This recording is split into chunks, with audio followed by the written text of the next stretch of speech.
Before it all began, there was the void that contained the essence of everything.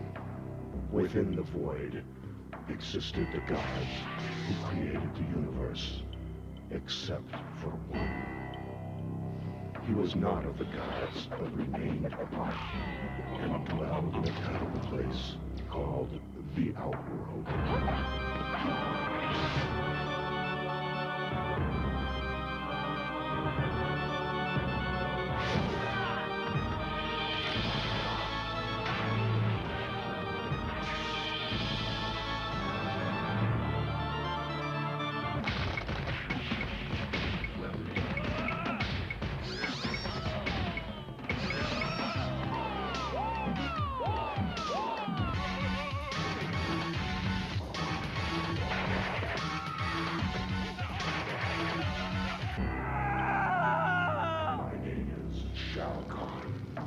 At last, my day has come.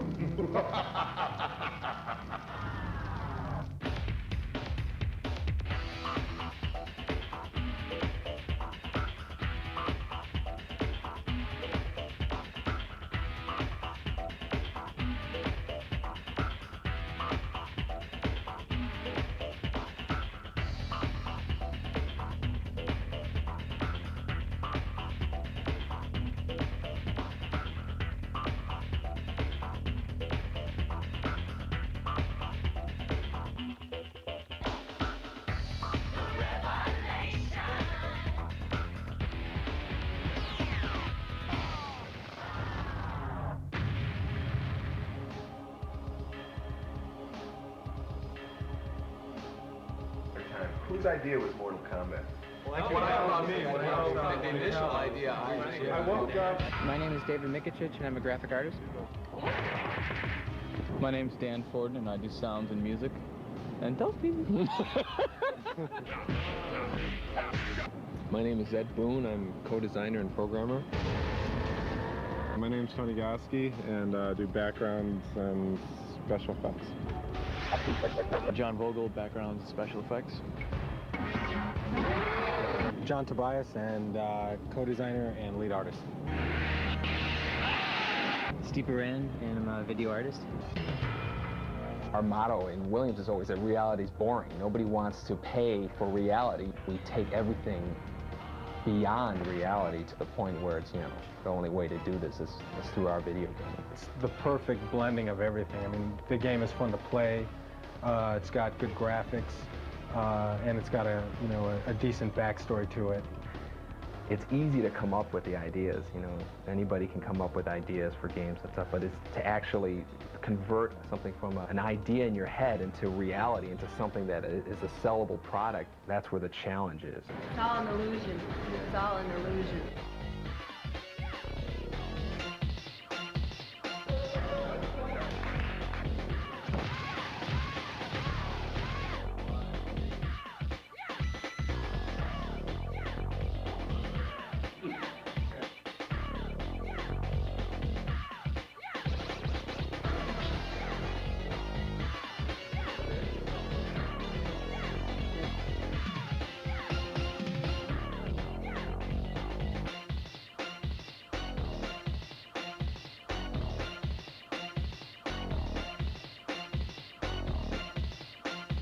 This is sort of the very first concept of the story.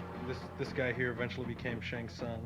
The mystique and all that whole feeling of it was really, the foundation of that was really what John Tobias kind of envisioned. One thing Mortal Kombat does for all of us is it puts you in a mood or puts you in a setting where you're sort of able to create things that are surreal. Mortal Kombat 1 took place more, on an earthly environment, in an Asian type of setting. In part 2, we knew that we were going to send our characters to sort of a different world, and so the door was completely open for us to kind of interpret that in any way we wanted. Mortal Kombat 3 has so much hidden stuff, it's just endless, just the amount of stuff that we packed in there. Okay, come here. I don't know if I should be telling you this, but I'm going to show you a move, okay? Listen. Go back, forward, back, and then down. And then push the run button. And if you do that really fast, he'll be your friend forever. The button and joystick combinations were the expected. You know, everybody would start looking for them immediately. And that's when I believe Ed came up with this whole sort of combination lock system. There's 6 little boxes, 3 of which are controlled by player 1, 3 of which are controlled by player 2. Try different combinations of those 6. There's a million possible combinations to see what can be unlocked in the game. Well, we test the games. When it comes close to the time that the game is done, they have us come in and we just play it. We play them all day long and look for bugs. The difference between Mortal Kombat 2 and Mortal Kombat 3 is that it added a run button. And when you use the run button, it makes you aggressive towards your opponent. You're going to have to keep on using the run over and over and over to attack your opponent. What we're going to show you now is a few simple combos that'll get you started playing. A lot of characters have a simple combo with kicks, which usually involves three presses of the same button. Like Cyrax has, you press high kick twice and then back and high kick for the final hit. He does 3 hits and knocks the opponent away. My favorite move would probably be Kano's chokehold. It'll be down towards low punch. One of my favorite codes is disable blocking. Each player presses block twice when the code things come up on the screen. And it turns off blocking, so you can't be a defensive player. You have to play offensively or you're going to lose, because there's no way you can block anybody's hits. I'm the MK3 kid. I did the Nightmare black and white spot with the whole eye thing. And then I also did the color stomach spot, also known as Blackbirds, actually.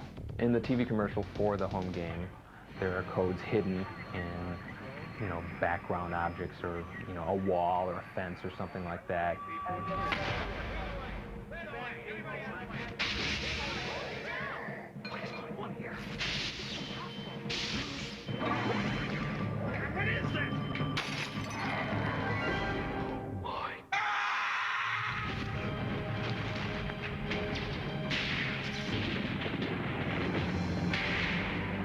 I'll be walking down the halls of my school, and I'll hear from one end to the other, you know, Mortal Kombat.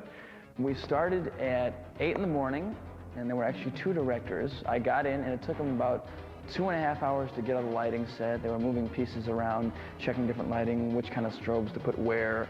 I couldn't move, because if I moved, the angles on my face would mess up the light. All right, here we go. Quiet, please. Roll tape.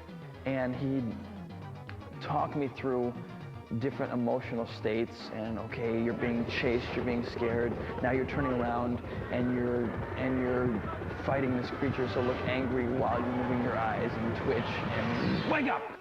And then he'd spaz and I'd have to open my eyes. Crackling good. And then there's John Vogel. He did backgrounds for part 1. He did some stop motion animation stuff for part 2, and he did some backgrounds in part 3. He worked on backgrounds along with Tony Goski. Tony's probably one of the most respected artists in this department. He's probably, you know, probably one of the best artists in any industry, and he conceptualizes backgrounds as well. This is the Soul Chamber, and this is where be a Soulnado. He never ceases to amaze us. Steve Baran worked on Mortal Kombat 3. That was the first one he worked on, and he did the character graphics with John Tobias. I like doing stuff that's actually kind of shocking. Not so much violent or anything, but just stuff that gets a reaction. Dave Mikuchich, he's like our resident 3D expert. He kind of got everybody up to speed on doing 3D stuff, and he can crank out anything using a 3D program faster than anybody in the world. I was in Ed Boon's office the other day. I picked this up from his trash can. It says, for smoke, the ultimate combat code is 10902-22234. Then back, low punch. Shh. Yummy. It's important for Mortal Kombat fame. Dan shows you cool stuff every couple of days. He just comes in and you go, great, this is awesome. And he's a lot like Ed, where I just have this confidence that, you know, he's going to go away and come back with something spectacular. Let's see, Johnny Cage Nut Crunch, I believe. Didn't someone make a candy bar, Johnny Cage Nut Crunch bar?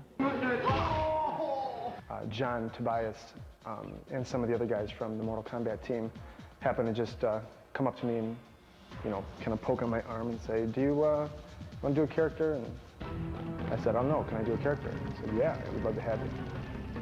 People don't realize that there is a lot of work done in the actual characters and their costumes. I've never asked John for a character that looks like something. He shows me something and says, what do you think of that? And I go, that's great. See, the inspiration, I think, for a lot of the characters come from all over the place. I mean, they come from movies I've seen when I was a kid. They come from books I've read. I mean, everybody gets inspiration from somewhere. I started out with NBA Jam as a cheerleader, and then I went to Revolution X as Mistress Helga, and they asked me to do Mortal Kombat. They needed a new Sonya, so I said, sure, I'd love to do it.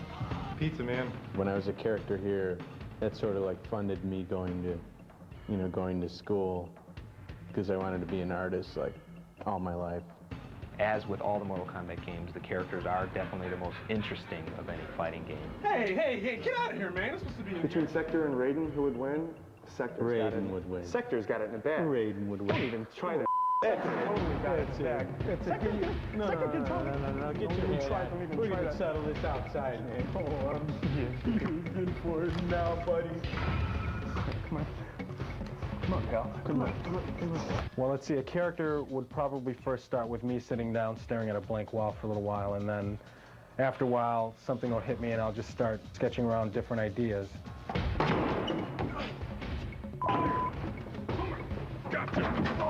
We went months and months not having names for these characters, and then we'd have these powwow sessions where everybody would kind of throw out names. Shang Tsung.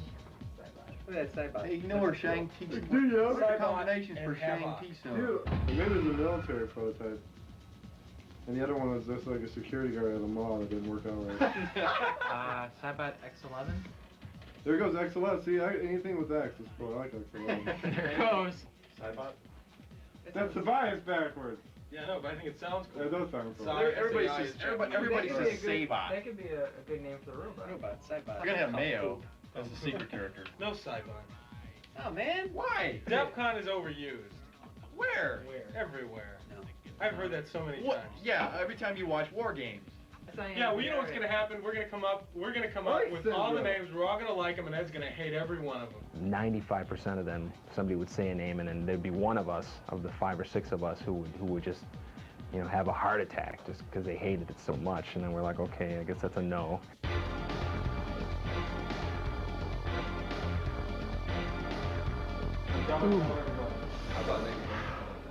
That's good. Don't show that to me. To get the code for Unlimited Run, each player must press low punch 4 times and block and low kick 6 times. When we started filming a character, we'd get into work probably roughly around 10 o'clock, and usually the whole filming process takes, you know, all day. Oh, an average day of a 14-hour shoot. Let's see. Well, we came in and got into makeup. It didn't take too long for Sonya. She doesn't wear much. And then we have a list, a huge list of animations, kicks, punches, uppercuts, and then the special moves and stuff. And we basically go down that list, capturing every single frame of them performing these moves. Hi, Raiden. Hi, Sector. 1, 2.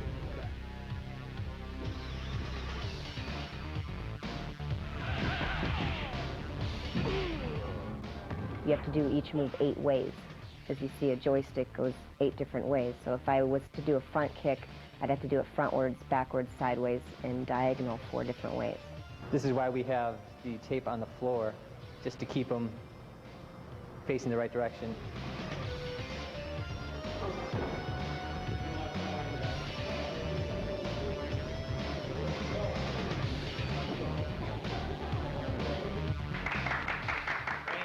Here's the camera that takes in the signal. We run signals into our beta cam recorder, and we also run a signal here into our PC. And then on our PC here, we have one of our boards connected to that. And also, this is where we do the actual grabbing of frames to be digitized. You can kind of see our talent out there, and I'll really quickly grab some images of them. That's good, Tony. We're able to click through frame by frame delete the frames we don't want, keep the frames that we do like. As a matter of fact, you know what we should do? We should shove them. We should have done that from day one. Somebody just push them real hard. We should just. All right, now the next animation, just stand there.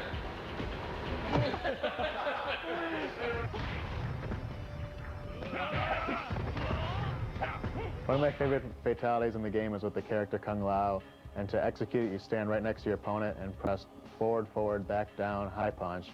And what he does is he throws his hat at the opponent and it flies back and forth across the screen, cutting your opponent up into small pieces. The day that we spent filming is probably, you know, like 2% of the entire amount of time that has to be devoted into doing it. Once we get the digitized image, it's a lot like painting. And right now we're going through a process where we sort of filter the images through. We'll grab the image and Steve Baran will start and do some Photoshop on the guy, and then we'll hand him over to Tony, who does some touch-up.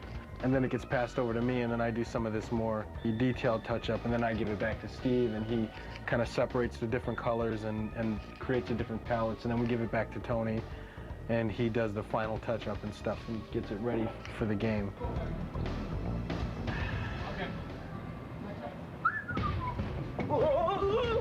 I did a drawing of this and everything. In 3D, you can make it any size and any lighting, any angle you wanted. Dave Michich did this, the 3D version. It's just ornamental, you know, it's just like kind of a really neat background thing. But I was telling Ed about the story, like it's a soul cage. I'm working on a friendship move for our Shigoro character. That's her tentative name. She doesn't have a real name yet. Her move is she's going to turn around and she's going to pull out sort of plates and little sticks, and she spins the plates and the sticks and balances them on her hand, and she does this with her back towards you. Shiva wins. Friendship. Friendship? Remember that? This is Shang Tsung morphing into the robot ninja, who we call Ketchup right now, because right now there's a red guy and there's a yellow guy, so we call them Ketchup and Mustard. But they will have real names later on. There's new combos that you can do on the ground, like you chain a series of buttons together, a series of moves to get like 7 hits or whatever on the guy, and you know, the first one hits, and the successive hits after that are unblockable. Most combos will start with either a high punch or a high kick. You would press like high kick, and that'll give you the first 2 hits, and then you can move to another button, which is usually the same type of button, like high kick, low kick, which will do a 3-hit combo, or some of them can be chained like high punch, and those are usually followed with like a high kick or a low kick.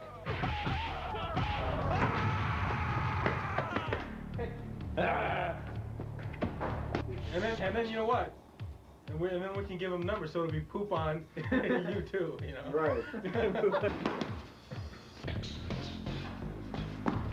Whatever can possibly happen in the game, you know, I have to program the game to be able to do that. As you play the game, when you first start, the computer's very dumb. It'll just stand there, it'll let you beat it up, and then as you fight the second guy, it'll get a little smarter, and then the third guy a little smarter, and it has to be progressive. It has to be something that's, you know, a smooth increase in the difficulty, because if you play the game the first time and the computer kills you, you're not going to want to play it again. There's comfort in knowing that the other person is doing their job beyond your expectations. The good thing about working with that is you can hand them some artwork, and you can, you know, you'll see it in the game pretty quickly. Time! You tell me time! 1 second. Striker, who has a combo that'll pop you in the air, you can pretty much chase them across the screen and juggle them all the way across the screen, hitting them. I like the handstand chokehold. Superb.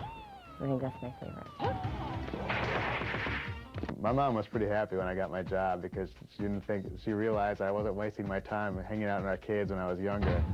But she said that, you know, she was real proud that I was making a living exploiting my talent. Another way to finish your opponent is it's almost kind of humiliating, and it's also funny, is you can turn them into a baby. Sonya wins. Flawless victory.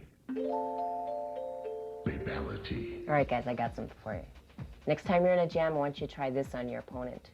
2 high kicks, 2 high punches, one low punch, and then back and high punch together. That's my 6-hit combo. It's guaranteed to rock the outworld. This is just fantasy.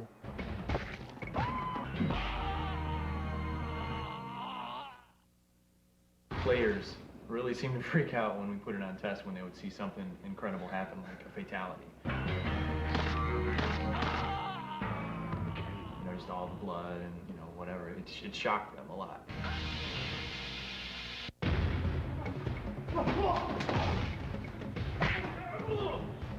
I've been by like arcades and stuff, and I have been recognized. It's kind of funny.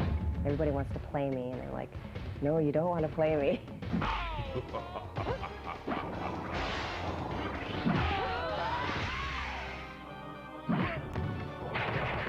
Kids can write me if they send like $3. I send them an autographed picture, and I actually do write them back. I try to write everybody back.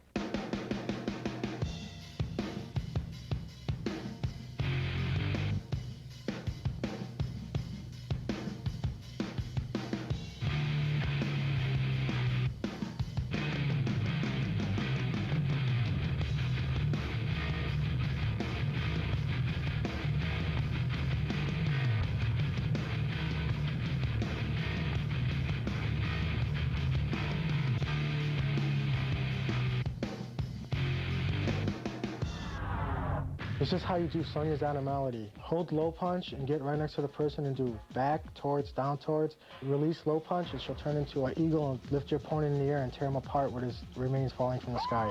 I really do it on live tour too, which is fun. This is the sound area. This is where they make all the sounds for the games. You try to imagine the action of playing the game and what the music's gonna do to like get you revved up. Ed gives me a videotape of just sort of scrolling through the backgrounds. I just look at that and try to get some idea about the kind of mood, the kind of setting that we're trying to represent. Now this one in particular, I was thinking, well, this reminds me of Mortal Kombat 2. It's got that very dark outworld feel that looks like Goro with this green thing in his mouth. Yes, I do know martial arts.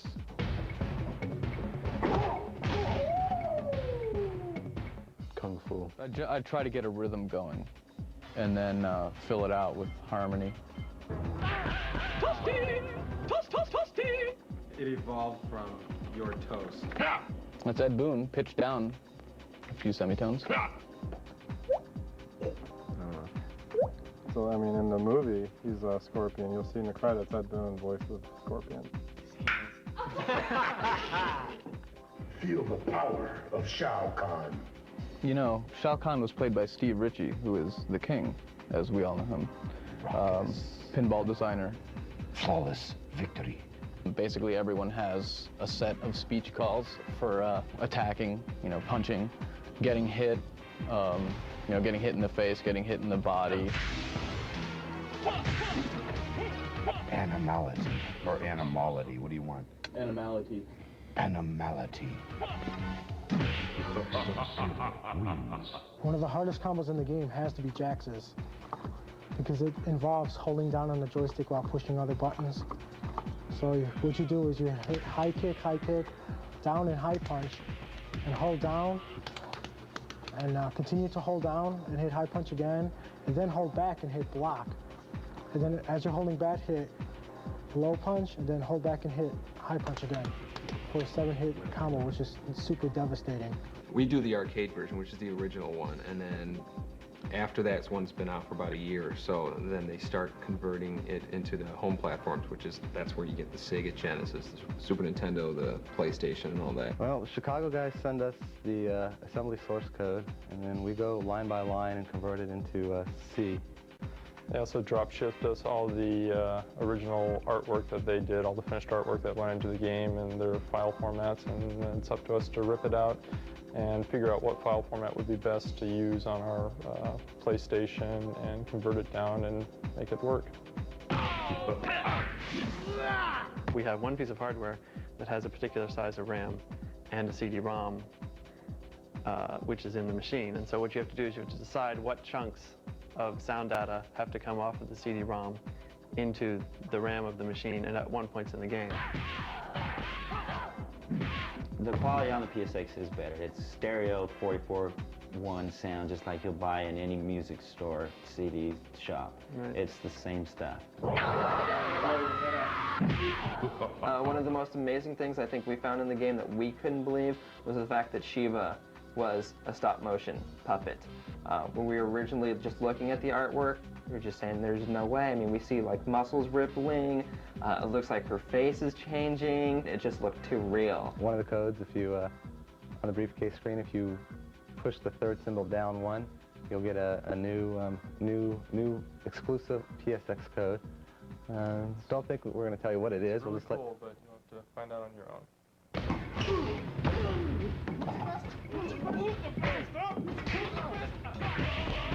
What's this dude doing? He's right there. You're the best, man. No, man. You're the best, man. Raise the rules, man. Friendship. Raise the best, man.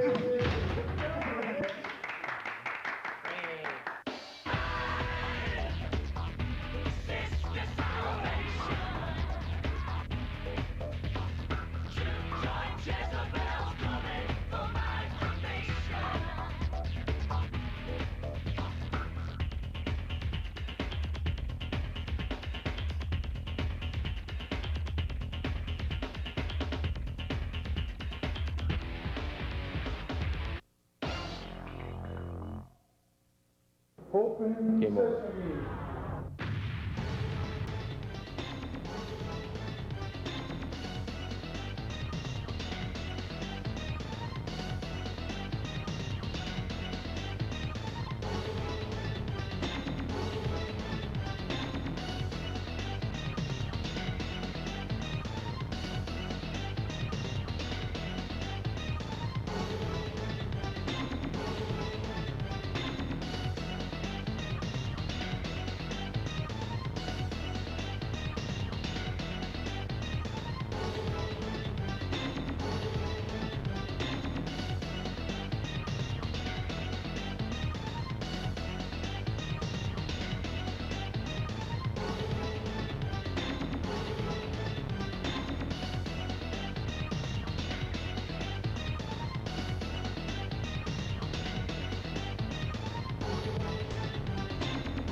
Everyone's dead but me. They can't kill me. Gotta stay smart. They're not gonna win.